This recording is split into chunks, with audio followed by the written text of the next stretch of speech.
I really didn't get into the sheep hunting. It's something that I always dreamed about when I read Jack O'Connor stories, as many people did.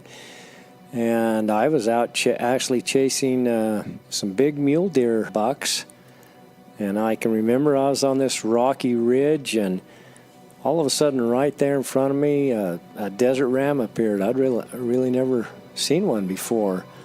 And just as soon as it appeared and stared me down, it turned, and in just a flash of the eye and a little bit of dust, it was gone. But I was so intrigued by where those animals live that started me on a journey that definitely has changed my life.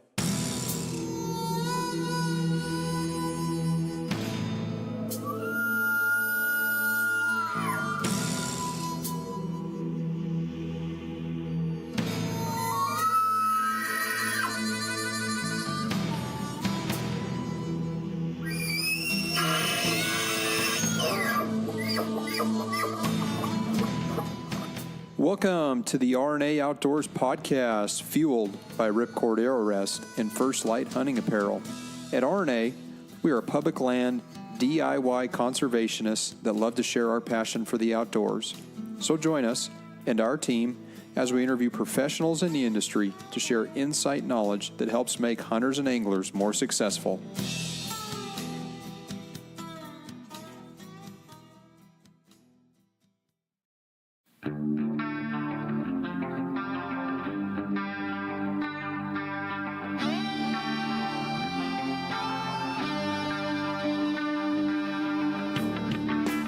Hey listeners, subscribers, and fellow outdoorsmen and women.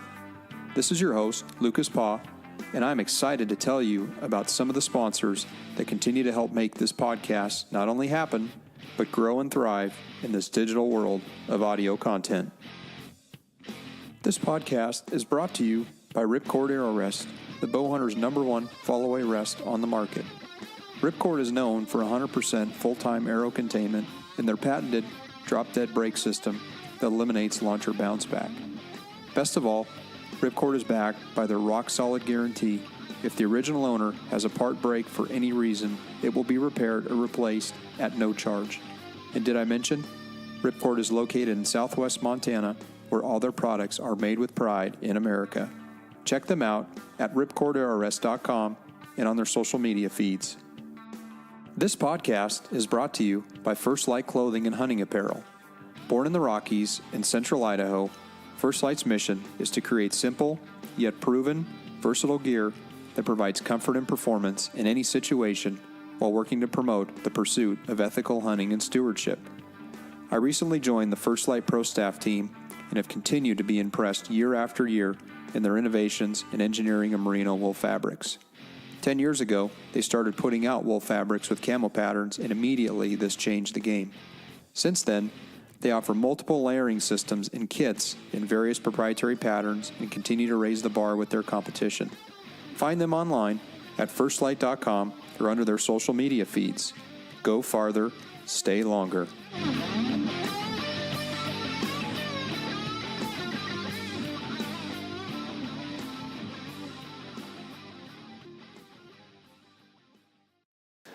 Welcome, listeners, to the RNA Outdoors podcast. I am your host, Lucas Paw, coming to you from the 12th floor of the Marriott here in downtown Salt Lake. Great view. Very nice view. We're here for the Hunt Expo, which is a fun time of year to come here in early February and take in the Western Hunting Conservation Expo here in Salt Lake. I'm joined here by my illustrious sidekick and co-host, Mr. Jason Quick. Now I've upgraded. Illustrious sidekick. So co-host. Speaking of smartphones, you might need to Google what illustrious is. Yeah, what does that mean? I'm sorry, I'm not smart enough to know that. So Jason and I are here for a couple days just to take in the expo and obviously go to the Full Curl Society and put our winning chances in and hopefully win one of the 10 sheep hunts. I'm actually here working for NRA. Come on, don't be sugarcoating too much stuff. That's right. So Jason's here on business. I'm just tagging along. But yeah, so we're excited to be here and actually super excited here this evening to to be sitting down with our guest this evening is a guy who I know I've looked up to for many years, and someone that I followed on social media, someone that I actually met, interestingly enough, through Jason, and ended up purchasing a set of optics through Randy, and since then have just been a subscriber to his email service. Really enjoy the emails that he sends out, and most of our listeners probably are either subscribed to the email service that he does, or do know who Randy Johnson is, who is with High Desert Wild Sheep Outfitters and Guides. So anyway, with that, Randy, welcome to the RNA Outdoors podcast. Well, thank you, Lucas. It's my privilege to be here with you and Jason this evening.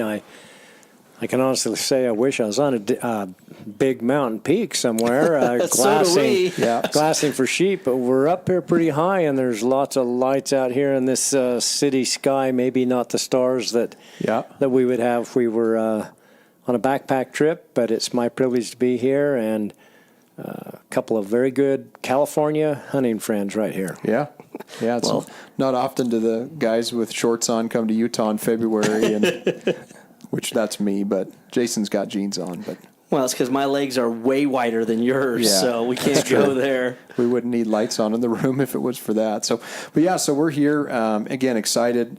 We met up with Randy at the expo, had dinner, and just wanted to sit down and talk to Randy a little bit about his background, and most that know Randy know that sheep has been his passion for many years.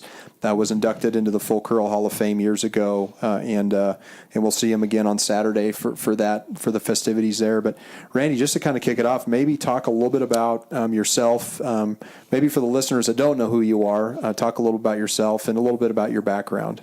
Well, it's always interesting to talk about your background and your history, but like many of your listeners, I had a passion for hunting when I was very, very young. I was fortunate that I grew up in a family that loved to hunt in the good old days. My grandfather was an avid hunter, and I was only 4 or 5 years old when I wanted to start trailing my dad and my grandfather into those mountains, and they definitely gave me a love for the mountains that I have developed.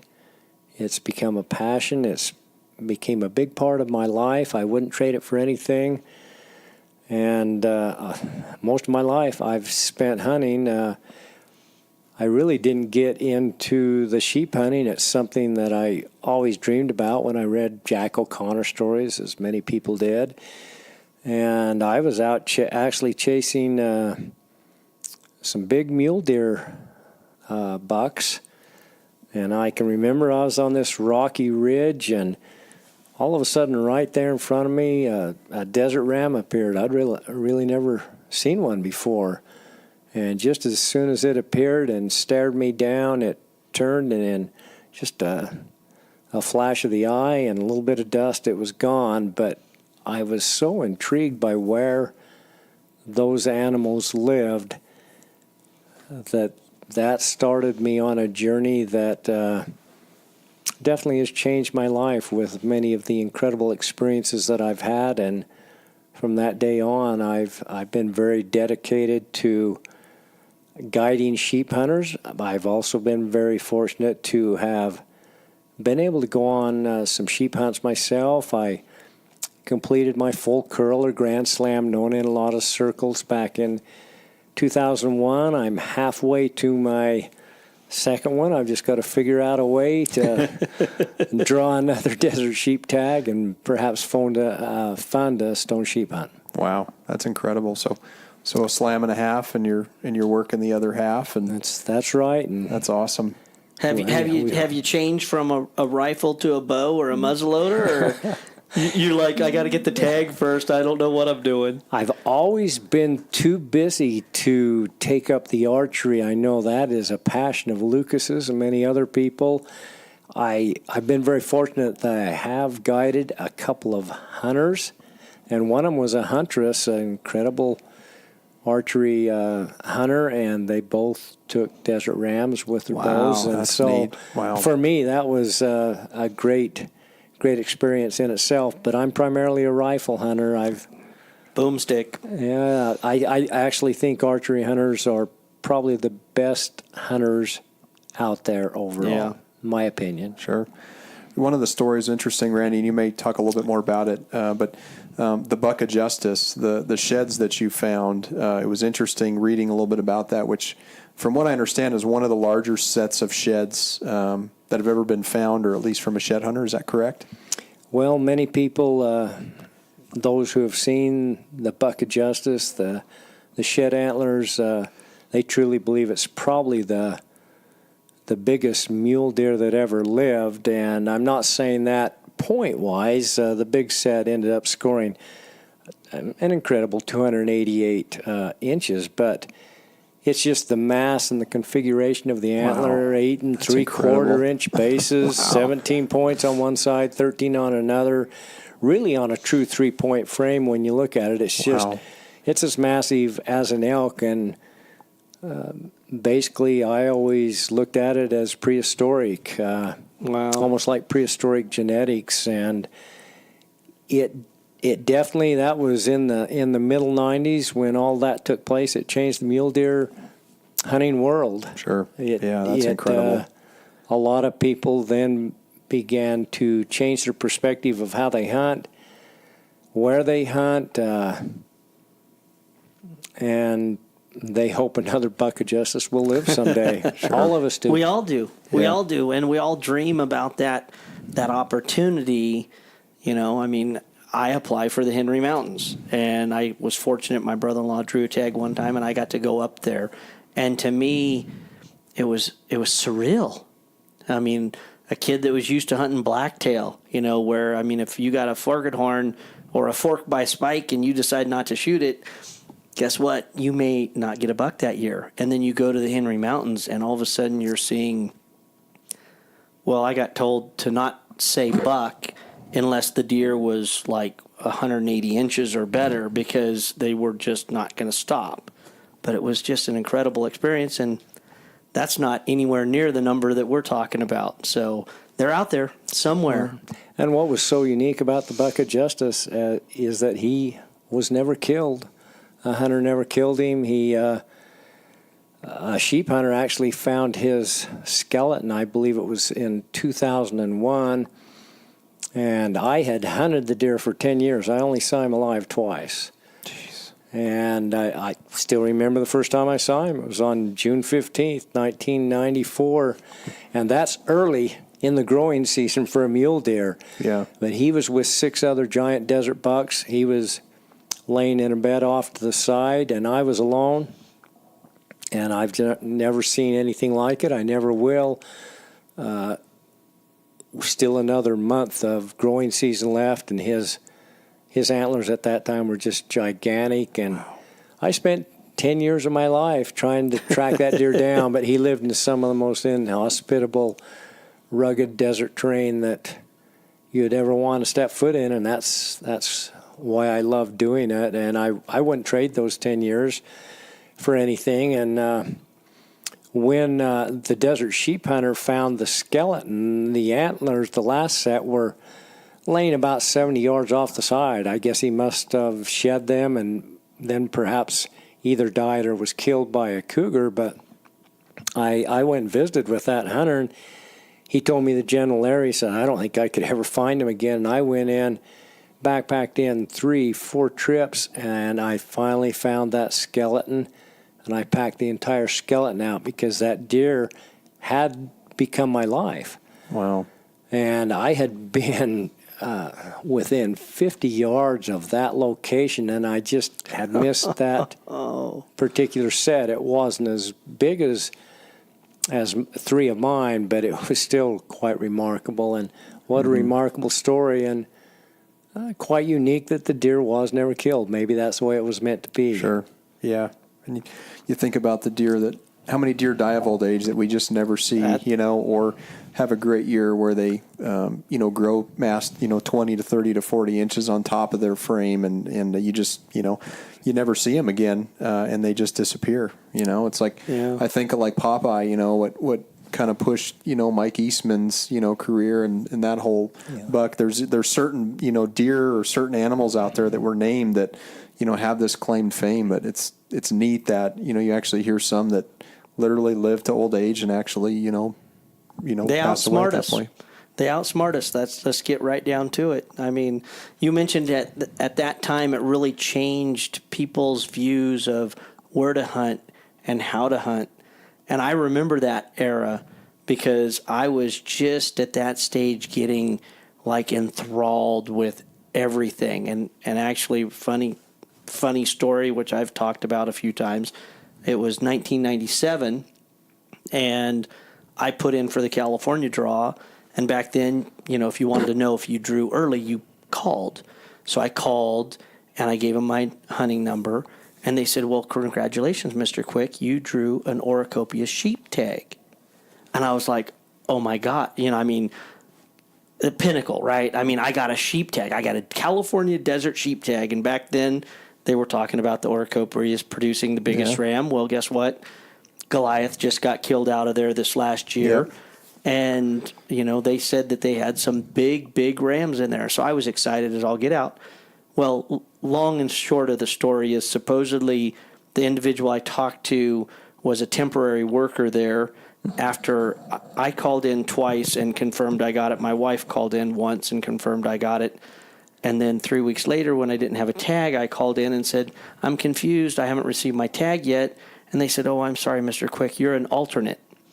Well, yeah, needless to say, that spun my world into the wanting to sheep hunt scenario. And that's the reason, not quite 20 plus years later, I have, 19 to 20 points for sheep in, numerous different states. So funny how those little things. And we just know you're going to draw this year.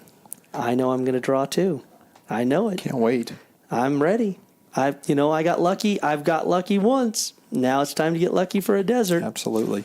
So Randy, maybe let's talk a little about, you said that, you started out and you hunted mule deer, and obviously you've hunted a lot of different big game species, but, you said you saw that desert and then he was just like dust and gone, and that kind of, was essentially what kind of snapped you into turning into, your passion for sheep. But maybe just talk a little bit more of that and as that's grown over time, has it just gotten to the point where, sheep is really the one thing that just, gets you up every morning and laces up those boots and wants to go out into the hills every day and go look for sheep?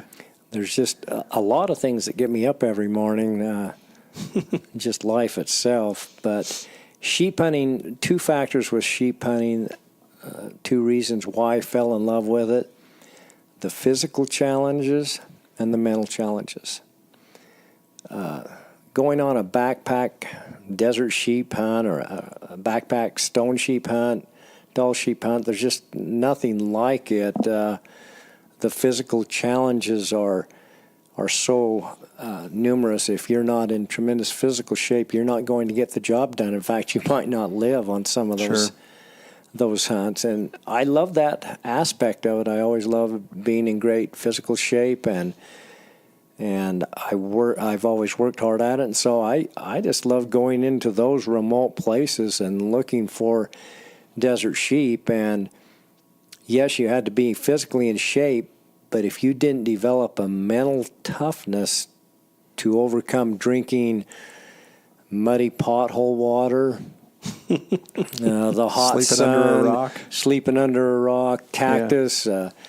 I've been in some incredible desert thunderstorms, hailstorms where we actually didn't think we were going to live, with flash floods, etc. And all of those physical and mental challenges to get back and come out of it alive, besides just matching your skills against an incredible ram. That's why I fell in love with it, and I had hunters asking me to take them and get them into these remote places where you couldn't even get horses. And I like that challenge. I still do, and it's the overall experience that we will remember forever, that those hunters will take with them until they die and that I'll take with them to my grave. Every one of the hunts I can still remember. Wouldn't trade them for anything, and each of the individuals and their personalities, and they become my friends for life. So those primarily the reasons I love sheep hunting, and I've been also fortunate enough to do a little myself. Yeah, that's neat. We were talking at the sheep show, and it's the camaraderie with sheep hunters is different than the camaraderie of, we were talking about the Dallas Safari Club, and great convention, just different group of people. You go to the Wild Sheep Show, and they are hunters, and they are guys that are there because they want to protect wild sheep, in North America. But the bottom line is those are guys that have mental toughness, have physical agility. Those are guys that could get called 2 weeks out in August and say, hey, I've got a cancellation, and they're in shape to go and do a hunt like that. And right? You hit it on the nose. They are hardcore hunters, and some of the best people that you would ever meet. They're the Navy SEALs of the hunting world. That's a good one. I like that. Yeah, that's actually a good analogy. I have never said this, but, the first time that I ever met Randy, actually, I got that dumb piece of paper in the mail, and my wife said, hey, your refund check from Colorado's in. And I walked in there, and I looked, and I went, that's glossy paper. I'm like, oh, my God, did I put the wrong code on this? Did I draw a U-tag? And I rip it open, and, of course, it was a S12 Ram tag for Colorado, and I was just like, oh my, what do you say? So I started jumping up and down, and so then I started calling friends of friends of friends and talking to everybody, and then my friend Kim said, well, you need to call Randy, because if anybody knows somebody that might know somebody about that area, this is the guy. And that's actually how I met Randy, and since then it's like I took a picture of you, if you remember last year at the Folk Girl Society. I couldn't actually see you. You were way off in the distance. But the big screen had you up, and so I took a picture, and what did I put? A man that I admire, and I sent it to you. And it's because I've seen and read your stuff in your email that you send out. And to me, I'll stop things that I'm doing, and I think that I do a lot of important things for the NRA and for the cause and everything else. But when I see your email come across, I'm like, okay, I just need to take 5 minutes. I know it's not going to take me an hour to read it. 5 minutes of my time, and you always have something very inspirational in there. And I really want to say thank you for that, because there's not a lot of things that you do in life where you get inspired. And I see those pictures of you on those red rocks out in the middle of nowhere with a picture of a mud puddle, like you just said, that you're drinking out of. And I'm thinking, oh my God, one of these days I'm going to do that. Lord, what has this guy gotten me into? I'm not sure.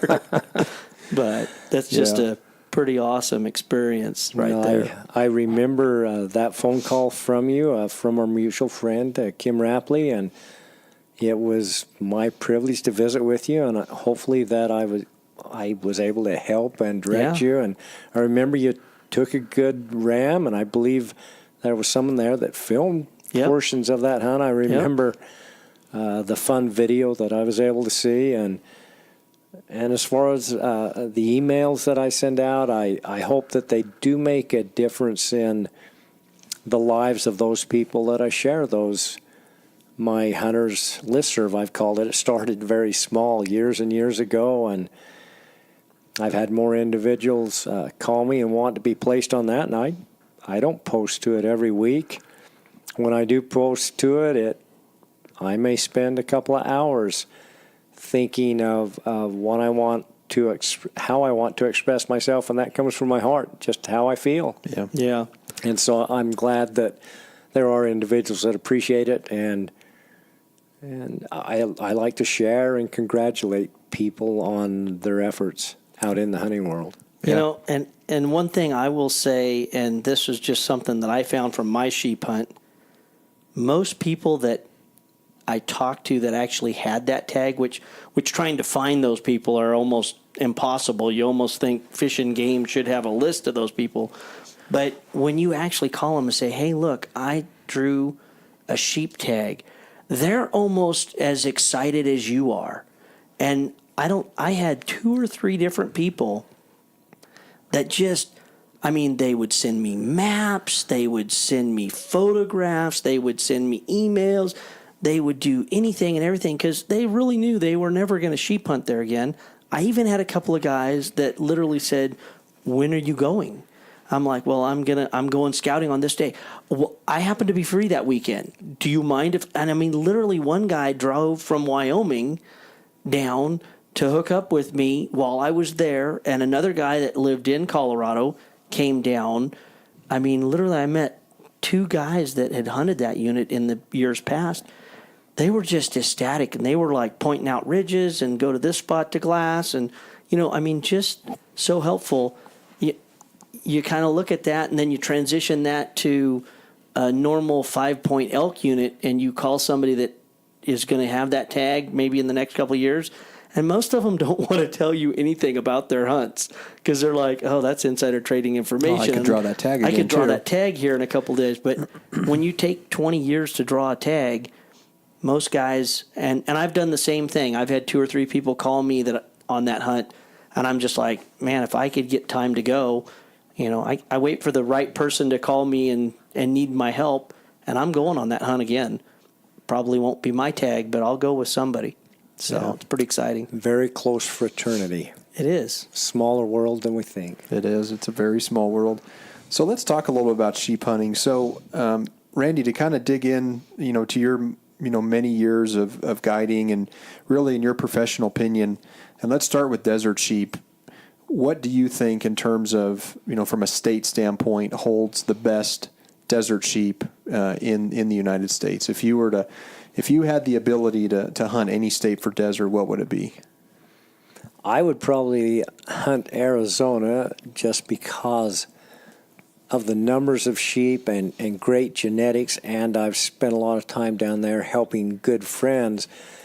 But I'll tell you, your home state of California genetically is producing some of the biggest desert rams that I've ever seen.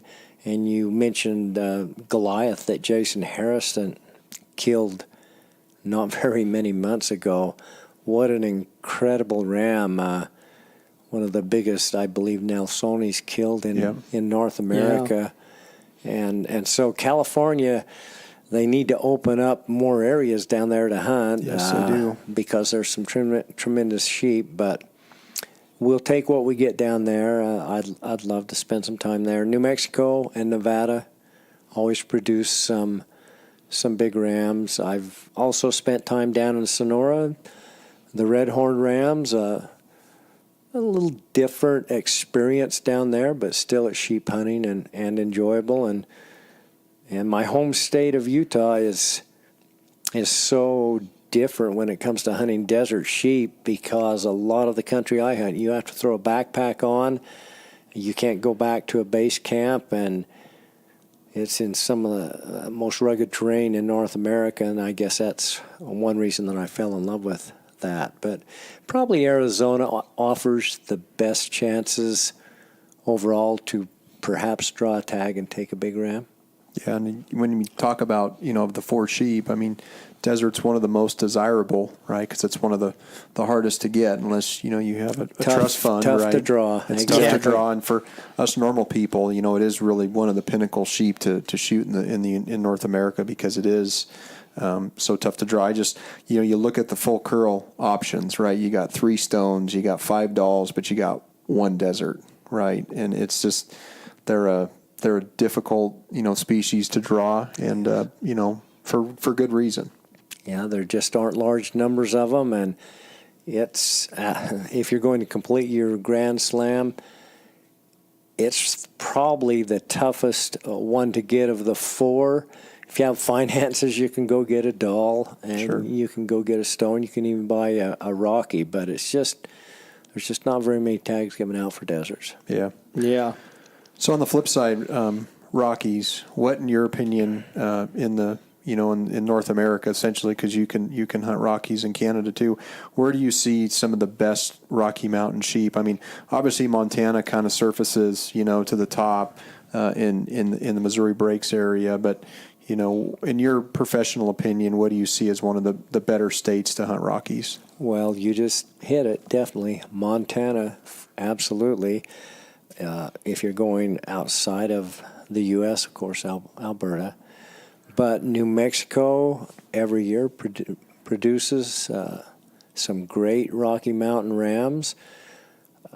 Oregon, right there in Hell's Canyon, some giants are killed up that way. So, I mean, I killed one of my Rockies in Wyoming 2-3 years ago. Genetically, Wyoming isn't going to produce as big a Rockies as Montana, New Mexico, and Oregon. But what an incredible experience I had hiking into the Absaroka Mountains. Wouldn't trade that for anything, dodging grizzly bears and tough hunting. So if you can draw a Rocky Mountain hunt, doesn't matter what state, I think you're going to have a great experience. Yeah. I always lean on if you can draw any sheep tag wherever you're going. I'm sure there's some that are better than others. There's no doubt about that. But you got a tag in your hand. After that 97 experience where I thought I had one, it took, 17, 15 years before I actually got to experience that. So sheep hunting is what we dream of. Yeah. Doesn't necessarily matter what species if you got a tag in your pocket. I even think about, the unlimited units in Montana where you can go over the counter, buy a tag, and, most of the I think there's 5 or 6 units, but, they have a two sheep bag limit, and once 2 sheep are harvested in that unit, they close down the area. But, for a lot of guys that live in Montana that are residents, they can literally hunt sheep every year, right? And so when you think about that, who gets that option to do that, right? I mean, that's very rare. The people in Montana, that's the only ones. Well, non-residents can do it, but it's pretty expensive to. I've had 3 close friends here in Utah went up and hunted the unlimited and got very nice rams. And so it's worth taking a gamble. Yeah. That's the ticket. That's the ticket. In terms of a lot of the states, I mean, you've talked about. I mean, you've been pretty much all over North America. Obviously, you've hunted Dulls in Alaska, and you've hunted stones. But have you ever done any other type of hunting outside of the United States? I know you were talking about that you've been to Africa, but do you do any other type of hunting outside of sheep hunting outside of the United States? Well, I'm actually going to Africa for the first time in May. I had some friends talk me into it. They say I'm going to love it. Jason's one of them. You're going to love it. I'm sure it's going to be a different hunting experience than I've been on, but a fun hunting experience that I had that you and I were talking about, Lucas, was New Zealand. Yeah. Entirely different for me. I wasn't throwing a backpack on, but I always wanted to hike those southern Alps and get a bull tar. And in some instances over there, they like to fly people in helicopters, drop them off, shoot your animal, hook the animal up, pick you up, and go drop you off again. And I know you refused to do it when you were hunting over there, and I refused to do it. We hiked in snowstorms. I think both of us shot a couple of very nice bull tar. We actually hunted with the same outfitter, which was a small, talk about a small world. 6 degrees of separation. That's incredible, yeah. And so I really enjoyed hunting New Zealand. It's such a beautiful country. But other than that, I really haven't spent a lot of time hunting outside of the U.S., not that I don't dream about it. Yeah. Would like to go chase some of those Asiatic sheep perhaps someday. Oh, see, I told you. We were just talking on the drive up here. I'm like, man, a friend of mine just told me about going combo Marco Polo sheep hunting. I'm like, oh, man, that's on the list. It's on the list. Sure. Problem is the list for me is quite long and never gets smaller. Yeah, look. You take one off and you add another one onto the bottom. That's just the way it should be.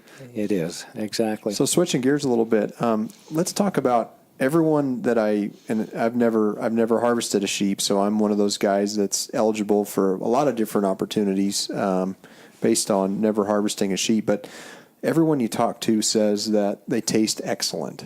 And a lot of times guys will cook them on a rock. They'll cook some backstrap on the mountain on a rock. But, you've obviously been a part of a lot of harvests of sheep, and thinking about from the preparation standpoint, is there a certain way in terms of preparing it or cooking it that you prefer over others, Randy? Well, on this is going to be kind of funny, but on my stone sheep hunt, we hadn't seen a sheep for 10 days, and there was my ram, and we took it, and we hadn't eaten very well for 10 days. So we just took the rib cage, put it on a fork stick, put it on that fire, roasted it. I've never had anything taste quite so well. But you're right, wild sheep is excellent. To me, it tastes like a mild form of venison. So if I am at home, my favorite recipe is just to take some steaks, put it in flour, butter, dip it in eggs, fry it up. And there's nothing better. But that's how I was raised with venison, see? That's how my grandpa and my dad raised me. So that's about as simple as you can get. Sure. But that's my recipe. I'm sure there's other hunters out there that have better recipes. Yeah. Well, that's funny that you mentioned the cooking the ribs. I told Lucas, actually, one of my... And I don't know if I read this, like you mentioned Jack O'Connor. I remember reading a whole bunch of sheep stories when I was a young kid. And I remember them talking about ribs over the open fire on the sheep mountain. And every time, when I went on my sheep hunt, I actually had seasoning in my backpack. And I mentally had prepared myself. Well, Kirsten, you're going sheep hunting, so everything I put on my back, I mentally prepared myself for what happens if you shoot it at last light. I'm not leaving that sheep. There is no way I'm leaving that sheep alone on that mountain all night long with wolves and grizzlies and every other critter out there. I'm staying. And mentally in my head, I always thought, you know what? That would be what a cool feeling, and I see you could visualize it. I see it right now. I can't wait till the time that I actually get to live through it. So, yeah, sheep ribs on the mountain. Well, and I've had hunters out in the field who also wanted to slice up the Rocky Mountain oysters. I'm sure most people on this podcast know what I'm talking about. And I've eaten those. They'll slice those up right out there in the field and cook them on a rock, cook them in a small pan, and that's their dinner, and they love it. Yeah. Yeah. Randy, thinking about, again, kind of your background and your history with sheep hunting, you said you're at a slam and a half right now, and, clearly have harvested some good animals in your lifetime, but, you also have the gift of helping people, right, getting to either if they've drawn a tag and guided for them or just assisted, I'm sure on many hunts as well, just helping, but in retrospect, thinking back and now where you're at in your current state, would you rather have the tag in your pocket yourself, or do you get more joy out of going with someone and seeing them harvest their first ram?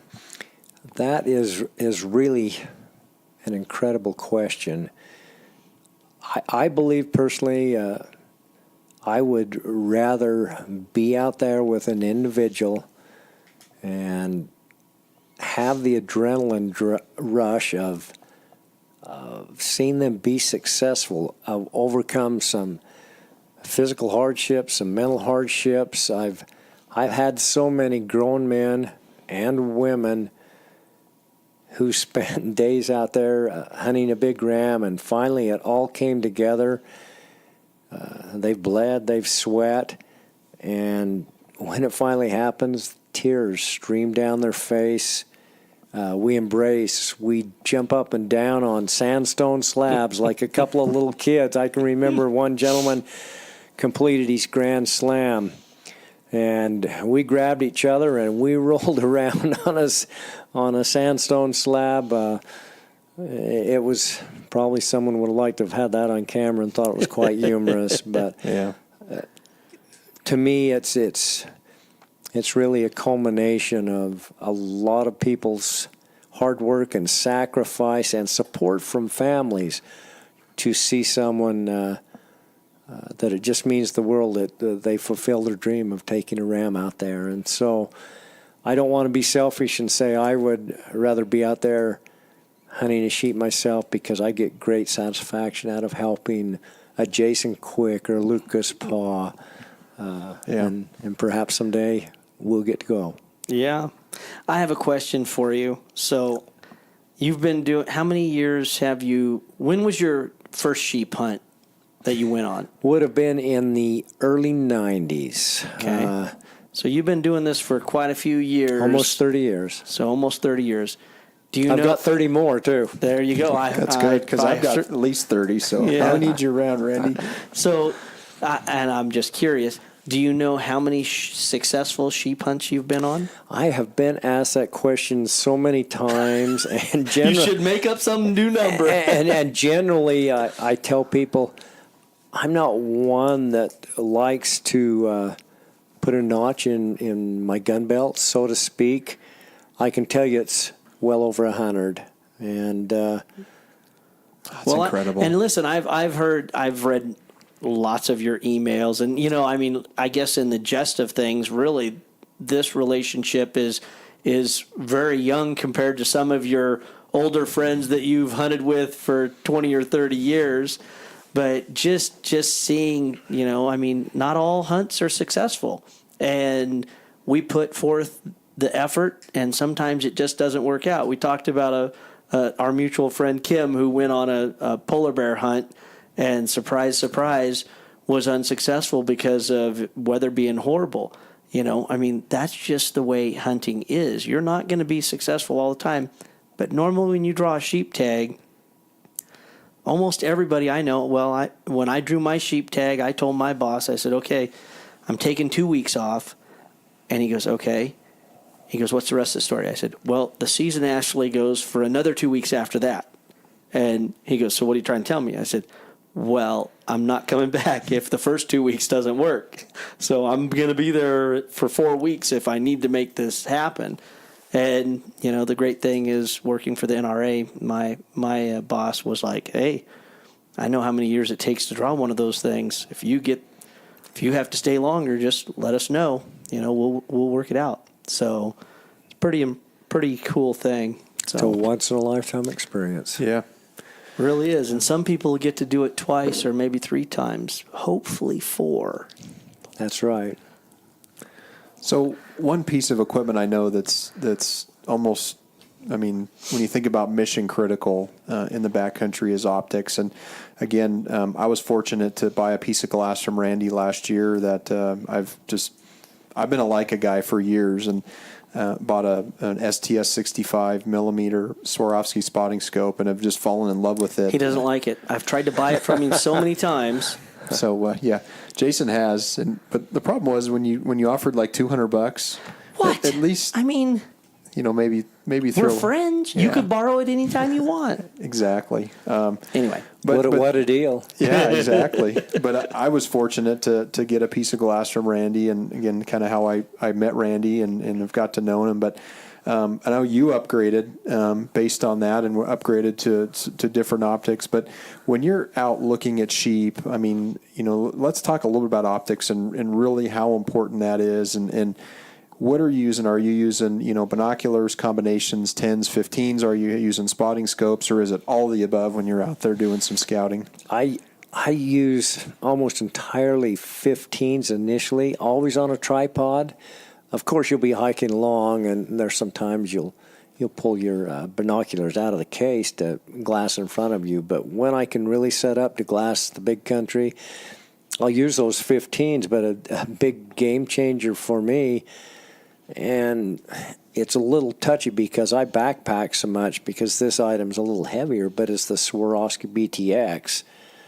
And that's why I sold my STS 65 to Lucas. Was I was able to get my hands on a Btx, and I'll tell you, the dual eyepiece, basically on a 95, 85, or 65 millimeter tube, is a big game changer. So if I have backpacked it in on some desert sheep hunts, wow, and you set that up, you can pick apart a lot of country. And so in the past, I've used 15s, and then when I see movement, see a sheep, I'll go to a spotting scope. But now my spotting scope is that Btx, and I find myself at times using it to glass like I used to with my 15s off that tripod. Yeah. But you've got to have a tripod. You do. What kind of tripod are you running?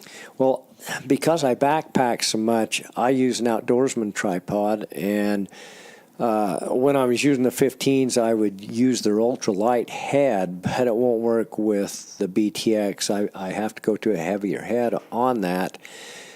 If you're not backpacking, it would be nice to go to even a heavier tripod Less with pounds. that Btx. Sure. So in some country, for instance, in Arizona, you can drive around the mountains and set up, and you could use that type of a tripod. The country I hunt in, I have to backpack. So Lighter is better You're when balancing you're doing that. ultralight versus having the best quality optic that you can get when you're back there. So exactly. But optics in sheep hunting is everything. Quality optics. yeah, and I just think of, there was that transition, and I think of like Dwayne Adams when he started putting optics on tripods, and it changes the game. I mean, from the days of looking through glass and trying to hold it steady, and then you can put, and I've always said this, you can put a pair of $200 binoculars on a tripod, and you're probably going to be as effective or more effective than someone who's looking through an expensive piece of German glass not on a tripod. It's a game changer For sure. And it's funny because actually when I first started getting involved and I was with the Mule Deer Foundation selling advertising for them, I met Dwayne Adams, and he convinced me of the whole 15s on a tripod. In fact, I still have my Carl Jenna Zeiss 15 by 56 that I had with a piece of Velcro that you strapped them onto a tripod, basically. And what I found to be the most important thing, of course, is just as we talked about, it's got to be perfectly steady. Because what I found is when I'm looking a long ways away and I'm not touching the tripod or the binoculars and something moves in your view, your brain tells you something just moved. And what's silly is then you really start looking, and all of a sudden, maybe it's a coyote. And you're like, I'm looking like a mile or plus away, and I found a coyote. Okay, if a sheep or a deer or an elk, which is quite a bit bigger than a coyote, moves in my vision, I'm going to find them, And so to me, the tripod and the binoculars, I run Leica 15s right now because I like the rangefinder that they have on them. But boy, I tell you, I don't even know how I'd survive hunting, and I carry an outdoorsman also with me, and that's really what I run off of. And the only time I find I have problems, of course, is when you get in big wind or something like that, and you just can't. I can't hold the binoculars still enough to catch that movement. But I've found skunks. That was one of my better finds, is finding a skunk on the side of a hill, and you're like, okay, well, if I could find a skunk at 1.5 miles, man, there's nothing on this hillside that I can't find. So, yeah, very, very nice. Randy, maybe just talk a little bit about, I know you're very engaged in a lot of the foundations and organizations, Wild Sheep Foundation, FNAZ, Full Curl. Maybe just talk a little bit about your involvement and affiliation with those. Well, I've been involved with wild sheep for a long, long time because their motivation is to put sheep back onto the mountain, and I like to pay it forward for what sheep hunting has given me. But Full Curl began with the vision of Mr. Don Pay back in 2010, and it was the mission primarily is to find a way to offer sheep hunts that an average hunter could go on. And so right now, we're giving away 10 sheep hunts tomorrow, free sheep hunts for 10 lucky individuals. And some of those individuals may not ever have had the financial means to go on a sheep hunt.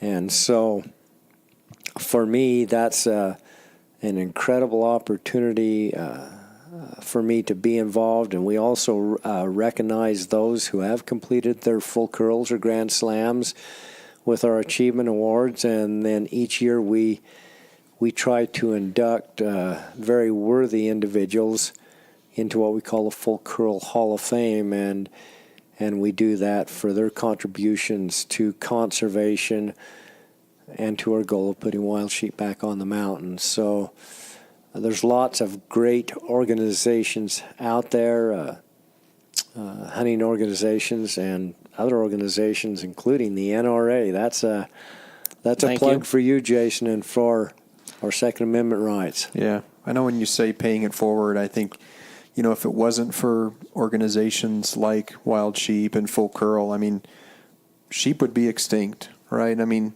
100 plus years ago, Rocky Mountain elk were darn near extinct, and look at how they're thriving now. I mean, you're talking, 300,000 elk in Colorado, 180,000 elk in Montana. So it's true. I mean, hunting is conservation, but it takes people involved and engaged, and like you said, paying it forward. I mean, putting time in to make sure that we're putting more sheep on the mountain. And hunters are conservationists, and I wish more people out there in our society understood that. Yeah, that is an amazing thing that our society, we'll call it the Disney World, Disneyland, Disney view of things.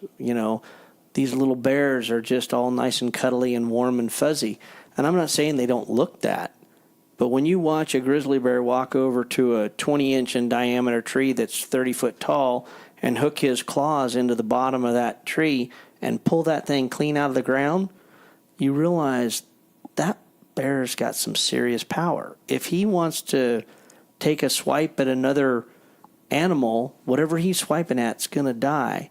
And, our world is a cruel world, but our society seems to make, especially predators, they seem to make predators these adorable, cute little fuzzy creatures that, the wolves are so pretty. And I'm not saying that they're not pretty, but boy, when you watch a wolf pack get a hold of a cow moose or a cow elk or any animal, boy, they'll shred it to little pieces while it's alive and still kicking. They'll be eating chunks off of it. That's nature, though, right? I mean, that's the reality, and I think people need perspective of that too, right? I mean, we'll go out and harvest an animal ethically, but people also need to know that those animals have to live too, and that's a part of nature, and it's real life. So, well, good, Randy. This has been neat having you here. I do want to give you a little opportunity to talk about High Desert Wild Sheep Guides and just kind of, you're co-owner of that business and just kind of what you guys offer. If someone on here is listening and says, hey, I've got max points in Arizona ready to draw, I'm looking for a guy to outfit me. Just give you that opportunity to maybe plug your business a little bit. Well, if someone draws Arizona, I definitely will direct them to some good friends who I believe do an incredible job. I have a lot of connections in various states, and I'll have people call and ask me, who do you think I should go with down here? And when I speak to people, I speak from the heart, from experience. I'm not trying to sell a magazine. I'm not trying to sell anything. I'm just telling them these people will get the job done. You're going to have a great experience. They know this unit.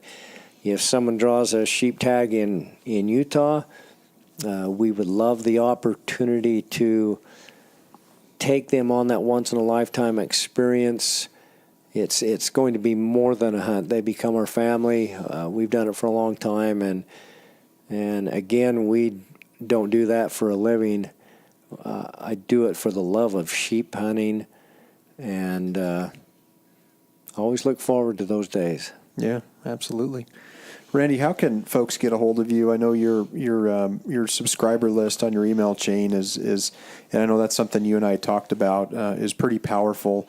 Not only, I think that you pour your heart into what you write in there, but also the success stories and the experiences of other people that, say, hey, Randy, I took my daughter and she shot her first mule deer or shot an elk, and and you recognize a lot of people. And what I've come to realize with that email subscription is it's not about you; it's about everyone else in that circle.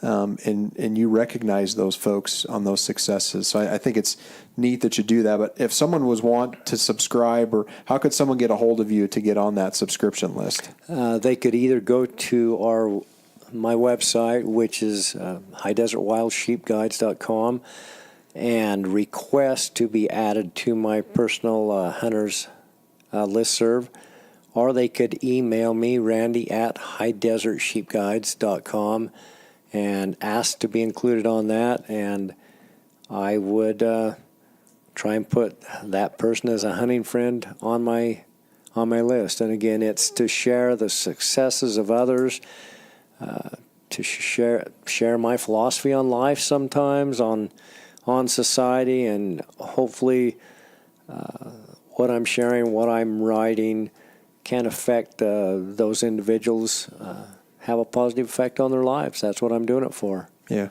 absolutely. Being in the outdoors, I think, is powerful.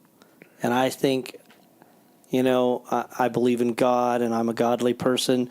And I tell everybody, I don't have to go to church to believe in that.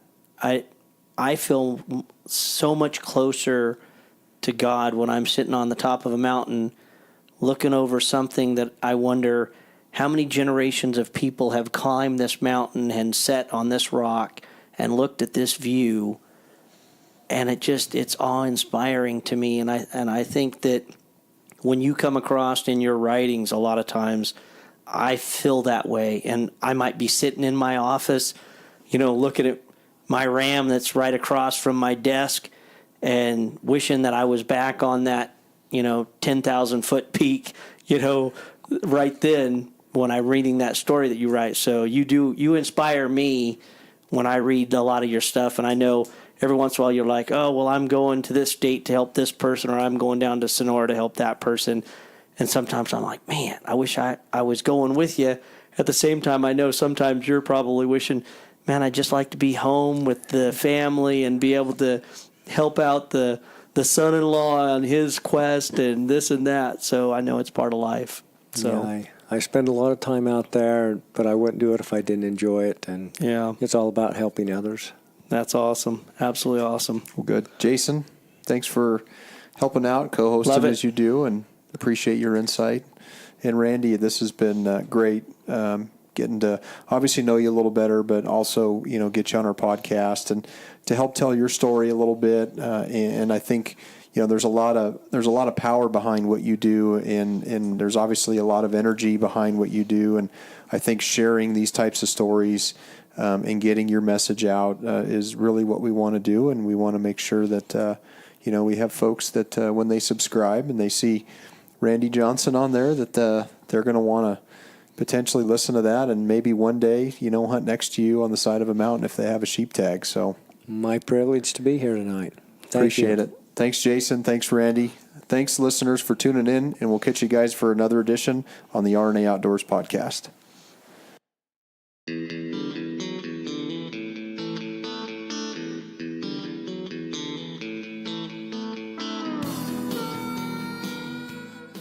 Hey, everyone. This is Lucas Paw, host of the RNA Outdoors podcast. Please check out Podbean and iTunes. If you have an iPhone or iPad, go to the podcast app on your device, search for RNA Outdoors, and hit the purple subscribe button. When doing this, it will automatically upload when new podcasts are loaded, and they will download into your queue. For Android users, you can access the podcast through Podbean, Stitcher, or use our website, www.rnaoutdoors.com/podcast. In addition, under the RNA Outdoors podcast channel, please leave a review and a 5-star rating. These reviews help boost our popularity and outreach. You can also follow us on our social media outlets, Twitter at RNA Outdoors, Facebook, RNA Outdoors, and Instagram, Rod and Arrow Outdoors. All links are in the show notes as well. If you like what you've heard, we hope you'll pass along our channel to your friends and colleagues. Keep up the good fight. We cannot sit by and watch the public lands devoted to wildlife protection wither away. There's simply too much at stake. Make your voice heard, speak up, and get involved with conservation efforts, and know that every little bit helps. As we say on the mountain, go farther, stay longer.